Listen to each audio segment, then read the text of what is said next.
Le mot terreau revient plusieurs fois dans le jargon agricole. Lorsqu'on parle de culture en pot, lorsqu'on parle de pépinière, que la pépinière soit sur une planche de pépinière ou alors dans des alvéoles, dans des plants alvéolaires. Le mot terreau revient le plus souvent. Mais alors, c'est quoi un terreau? Voilà, nous allons tenter dans cette vidéo d'apporter une réponse claire et compréhensible pour tous. Parmi les différentes sortes de plantes qui existent, il y a une catégorie qu'on appelle les plantes terrestres. Voilà, et une plante est dite plante terrestre lorsqu'elle est plantée, lorsqu'elle est enracinée dans le sol. Et dans ce sol-là, les plantes terrestres tirent l'essentiel de leur alimentation, l'essentiel de leurs nutriments qui servent à leur croissance, à leur développement, à leur épanouissement sur le plan sanitaire, à leur production même. Au départ, la nature est sauvage.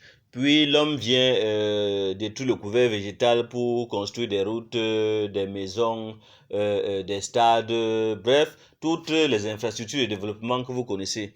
Et ces infrastructures de développement-là font que l'espace où l'homme doit être en contact avec la nature est un peu éloigné. Alors, l'homme veut donc reproduire au moins une partie de la nature tout près de lui. Alors, il décide, puisqu'il a cette nature-là est constituée principalement de plantes. Il va avoir des plantes près de lui. Qu'est-ce qu'il fait donc? Il décide de reproduire un peu le milieu naturel des plantes. En faisant quoi? En ramassant de la terre pour la porter là où en principe il n'y a plus de sol. Plus de sol peut-être parce qu'il a mis du goudron, il a mis des carreaux, il a mis du ciment et tout. Voilà, donc l'homme prélève de la terre quelque part. Puis il enrichit cette terre-là avec de la matière organique bien décomposée. Et cette matière organique peut être le lisier de porc, ça peut être la bouse de vache, ça peut être des fientes de poule, ça peut être même du crottin de cheval, ou bien alors des crottes de lapin et tout ça. Ça peut être du compost, ça peut être du vermicompost, ça peut être du bokashi, bref, tout ce qui est matière organique décomposée. Donc l'homme va utiliser ces matières organiques décomposées donc, pour enrichir ce sol-là. Et ce sol-là qui à son tour va être utilisé dans des pots.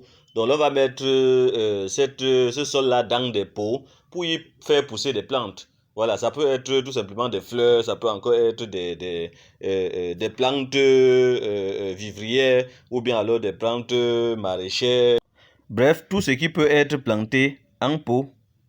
Si comme notre apprenant tu as été satisfait par la réponse à cette question, like et partage pour divulguer la connaissance.